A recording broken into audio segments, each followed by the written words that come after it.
Hello, everybody. Welcome to the May 2nd meeting of the Milford Planning and Zoning Board. If we could please have the Pledge of Allegiance and a moment of silence.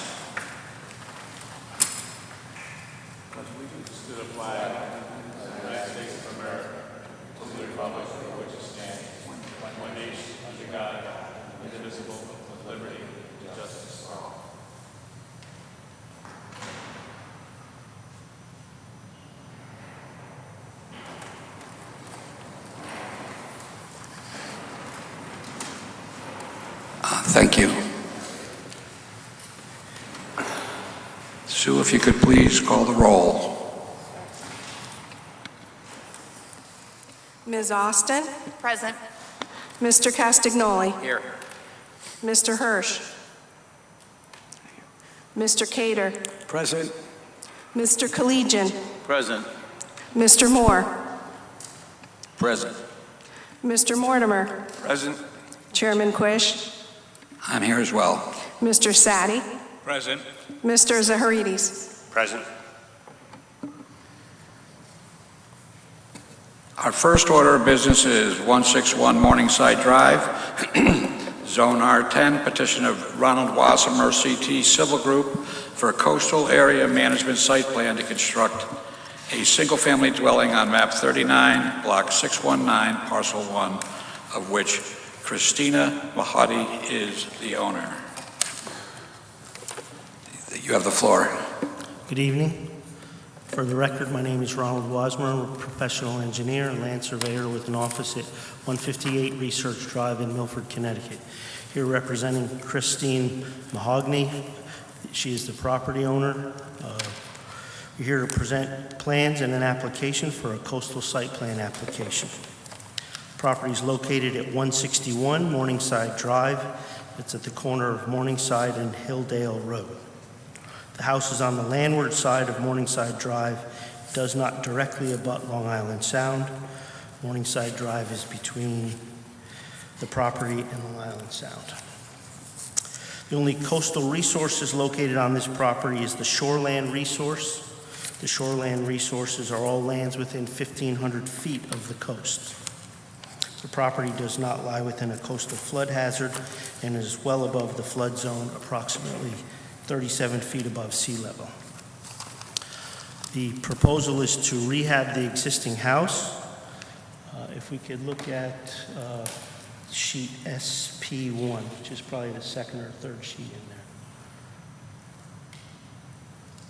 there. Okay, very good. Thank you, David. The proposal is to rehab the existing house. A small addition will be constructed on the side of the house facing Hilldale Road, excuse me. The exterior walls of the first floor will remain with the exception of the addition just discussed. The second floor and roof will be completely reconstructed. The house meets the lot and building requirements for Zone R10. Portions of the building were granted variances in 1995. The proposed rehab and reconstruction will adhere to the variances previously granted. The driveway will be reconstructed in the general same location as it exists now on Hilldale Road, and a proposed patio is proposed. The plans were reviewed by the Milford Inland Wetland Agency and the city engineer. The owner will adhere to all the conditions of the city engineer and the Inland Wetland Agency. This concludes my presentation. I'll be happy to answer any questions. Thank you. Are there any questions or comments from the board? Seeing none, David, do you care to give an overview? Just briefly, the proposal is to reconstruct an existing single-family dwelling and to add an addition and garage. The reconstruction will utilize the existing foundation. The city engineer requires sidewalks and curbs be added to the plan, which can be made a condition of approval. No adverse impacts to coastal resources are anticipated. Thank you. Without further questions, I would entertain a motion. I move to approve with the following modifications: the addition of sidewalks and curbs, The petition of Ronald Wasmer for a coastal area site plan review to construct a single-family dwelling on map 39, block 619, parcel 1, of which Christina McCaughey is the owner. We have a motion. Do we have a second? Second. We have few. Thank you. Motion and second. Any discussion on the motion? Seeing none, would you call the roll, please, Sue?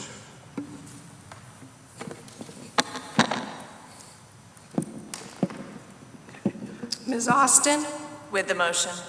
Mr. Castagnoli, Yes. Mr. Hirsch, he's not here. Mr. Cater, With the motion. Mr. Collegian, With the motion. Mr. Moore, With the motion. Mr. Mortimer, With the motion. Mr. Sadi, With the motion. Mr. Zahariadis, With the motion. and Chairman Quish. I'm also with the motion. Good luck with your project. Thank you very much.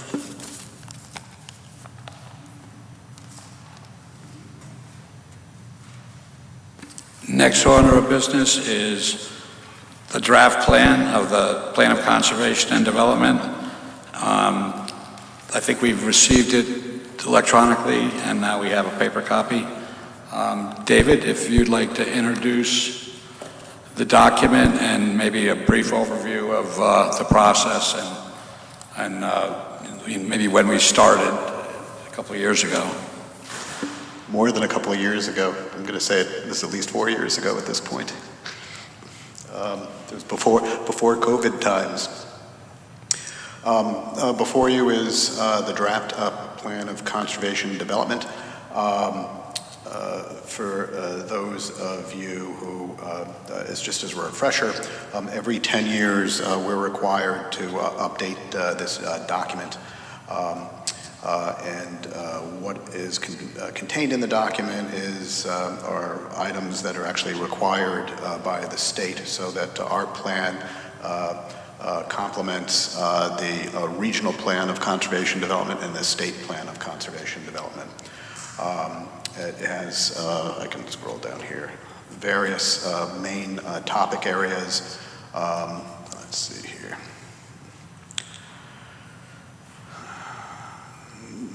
The main things that we have to discuss, required to discuss, are open space and recreation, coastal resources, agriculture, housing, historic preservation, commercial corridors, transportation and circulation, public facilities and infrastructure, sustainability, land use and zoning, and then consistency with the state plan. With the document in hand tonight, I don't know if anyone has any questions about the document. I could try to answer them. There is a process for its adoption that we have to follow in terms of timelines. The way the process would work is, obviously you have the document. You can take some time to read it. If you have any questions, you can please reach out to me. Then what we need to do is we need to have some public hearings on it. And the number of public hearings will really depend on public interest. There may be people out there who are interested in certain items in the plan, and the plan may address those items, may not address those items, but I mean, that's the whole point of a public hearing, so we can gather that information. So what I'm proposing, it would be a couple of special meetings, special public hearings that we would advertise. One would be next week, Wednesday, May 10th, and one the following week, May 17th. During our POCD subcommittee meetings, it was discussed that those meetings would be virtual. So that's, unless the full board has any other ideas, the thinking is that we would actually, like at our, when we used to do virtual meetings, public participation was always at our highest during those meetings. So those are the two meetings as proposed. coming up the next few weeks, we can add more to the schedule if needed. And that would take care of May. And then we would take whatever the information is from those two meetings, and I would meet with the consultant, that we would see, what should be changed, if anything should be changed or added or fine-tuned. And then it's anticipated in June at a regular meeting, either the meeting of the 6th or the meeting of the 20th, the board would approve basically a final draft that could then be circulated. And we are required to circulate that final draft to the Board of Aldermen. And the Board of Aldermen has 65 days to act upon it. They could have their own hearings on it. They could give us a report of their findings. They're not required to give us anything if they choose not to, but they have 65 days to do something. The same with the Regional Council of Governments. They're going to be looking at it to see how it meshes with the regional plan. I would fully expect some comments from them.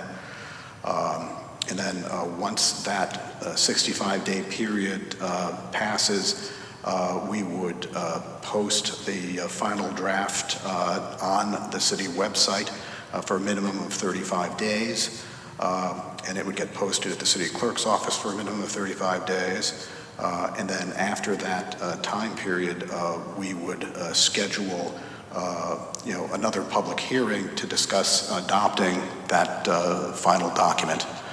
And as an example, if the board were to approve the draft document and we were to send it out on June 6th, realistically, it would probably go out the week after. So if it's circulated by June 15th, we could potentially be looking at an adoption public hearing anytime after August 19th. That schedule, of course, could shift a little farther out depending on how many public hearings we decide to have, but the part in the middle after we have our initial public hearings, it will always be the same. So it's going to be 65 days from whenever we decide to circulate the final document. And then once it's adopted, we are required now to post it on the website, which we'd be doing anyway, and send it off to the State Office of Policy and Management. So that's sort of the process. Great, thank you. Are there any questions or comments from the board? Mr. Sadi. Thank you, Mr. Chair. First, I make a comment. I want to commend the work of those members of the board and former members of the board that have put in the time and effort on this particular draft. So please note that. And secondly, the question would go through the chair to Mr. Sulkus. I'm looking at the last part of it, what our role would be. As we see right now, are there any recommendations that we're going to be changing any of the zones? There is a section in there that recommends that we look at our regulations, not necessarily change the zones, but to change our regulations where it talks about multifamily housing, and it goes into some detail about why we should be looking at that. There was guidance from the POCD subcommittee, which is in there, to look at certain corridor districts that don't allow housing now. It would probably be a good idea to allow housing now in those districts. Again, multifamily housing, since the corridor, this is specifically the CDD3, is basically a commercial district that's abutting the downtown district. So there was a discussion that, wouldn't it be nice to be able to do things along, Bridgeport Avenue from downtown that would be similar to downtown? And yeah, that would probably be a great idea. So there's a recommendation to look at the board doing something like that. Thank you. Just as a follow-up on this, I did read page 75. If we pass this and it's adopted, we're going to have another committee to examine the zoning regulations. That the next couple of steps going forward, if we do adopt this and we go, like 75 talks about updating zoning regulations, checking that through.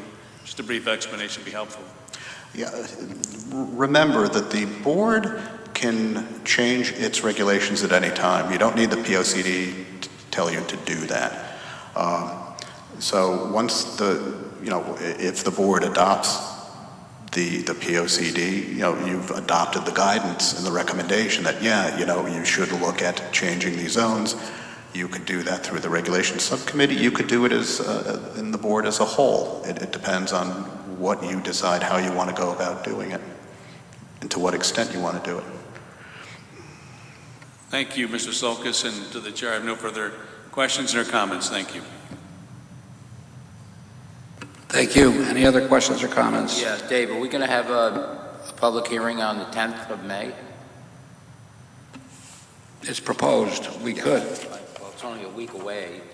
Yeah, I mean, I just, yeah, it's admittedly an aggressive schedule. If you want more time to absorb the document, and say we have our first public hearing on May 17th, and then maybe have another public hearing the week after on this, we can do that. I mean, this isn't in stone. This was a starting point to have this discussion.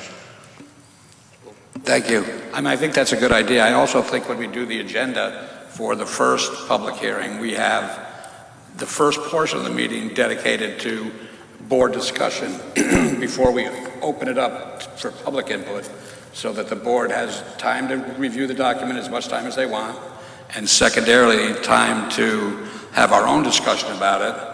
Then, obviously, as you said, we will have a series of a couple, at least, public hearings that we're hoping to get some public input. And then we can, as a whole group, cherry pick any changes that we feel as a group we should change without the public, and then add the public in if we as a group feel that there are changes that we thought the public brought up that were good, then we can come up with a final draft for approval. That's the way I see it. Dave, how far in advance do we have to publicize the public hearings? As special meetings, 24 hours ahead of time. But obviously, we would want, that's the statute. We can, again, set a date as far in the future as you want. I'm not recommending that you go too far in the future, because we really need to move this forward.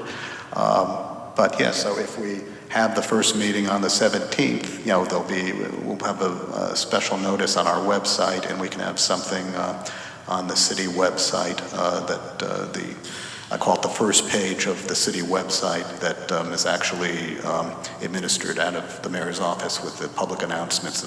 We can have something there to call people's attention to it. So the 17th would be the first public hearing? That's what I'm hearing that you would like, so Okay. yeah. All right. And the 10th would be just the POCD subcommittee? The 10th, if that's up to you. We could, or not even. I mean, we don't have to have it. Yeah. Is everybody okay with the first public hearing going to the 17th? I'm okay with that. I probably won't be here, actually. Okay, without objection, that's when we'll start the process. And again, this document is fluid. If we feel that there's really no public interest, then we can shorten the schedule. If we feel that there's a lot of public interest, we can give enough time for the public to have input. I would like to see, if we can, to have a presence on the city website that we promote, to have people see this document, and also to have a place where they can Mail in comments. Sure. put in questions, Yeah, comments. absolutely. Yeah, so then it could be the case that we, so somehow we'll get that into the record. Yeah. And we'll have access to, the whole committee will have access to look at those questions and comments. Yep. And since we're having the first meeting on the 17th, may I suggest that the second meeting be the week after on May 24th? May 24th for the second meeting? Yeah, I don't see why not. That gives, That way I can advertise them both, so when people look at the website, if for some reason they can't attend one, they know that when the other one is. So that would give everybody... yeah, and if we could do some outreach to the community, we have, 6 or 8 groups, Historic Society, Walnut Beach Association, et cetera, that we have touch points, we have people that we can contact so that we could alert them and they can start spreading the word, so that it really would be, I think, a great benefit if we could get a lot of input, a lot of buy-in. Are these going to be virtual or in person? Virtual. Virtual, they are going to be virtual. Okay. Up until the point where the board is asked to decide upon a final draft. The full board? Yeah. Yeah, but when it comes to the full board, that'll be in person. Yeah. But the public hearings will be in And, virtual. yeah, but those will be full board or invited to those public Right, hearings, but right. virtual. But yes, that's exactly right. They're they're virtual, okay.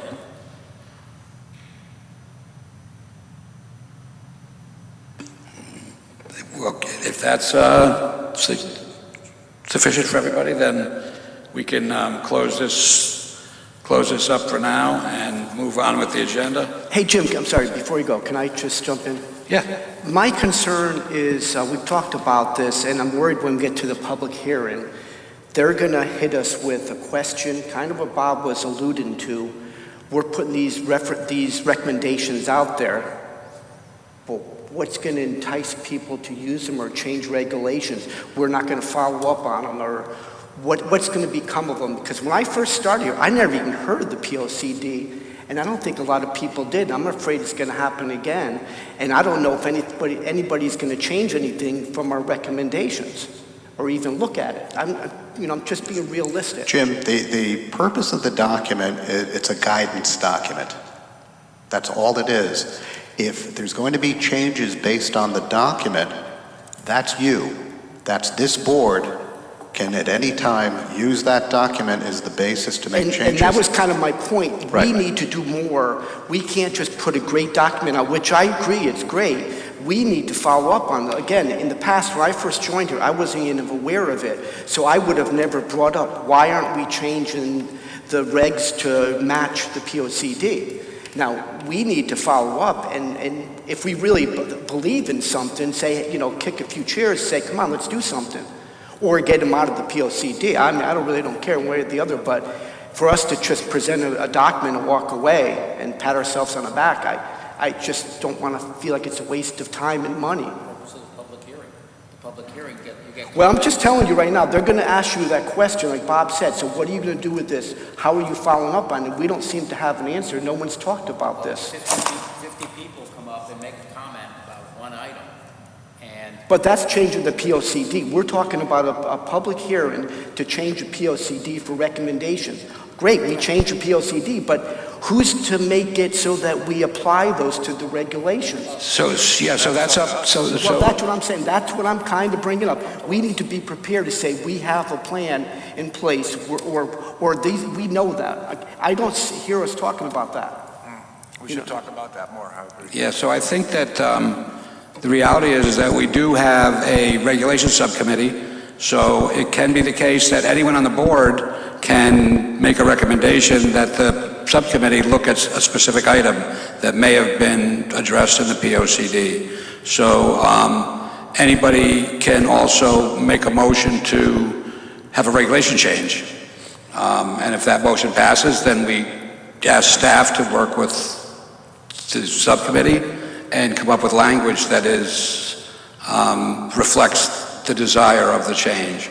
So it is up to the board and the subcommittee on the board to institute changes.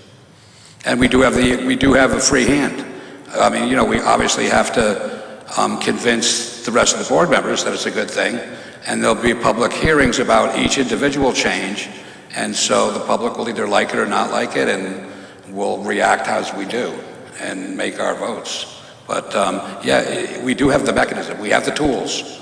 So if we want to change something, we have the tools to do it already.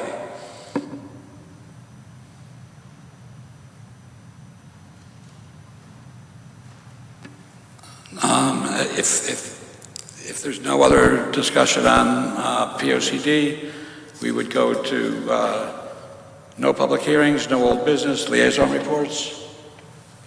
None, Mr. Chair, from Regional Council. Okay, we do have the update on the POCD for subcommittee, and we do have, I think we have a meeting scheduled for the regulation subcommittee, is that correct? You and I can chat. I know we chatted about it, but we didn't come to a final date, so let's chat. We will have one fairly soon, and it will address the, try to rewrite the merger regulation for this board's review. And chair's report, I have none. Staff report. None this evening. Okay, if we have approval of the minutes, motion to approve. I move to approve the minutes. Motion, second. Second. All those in favor? Aye. Opposed? Seeing none, the minutes are approved. Motion to adjourn. Second.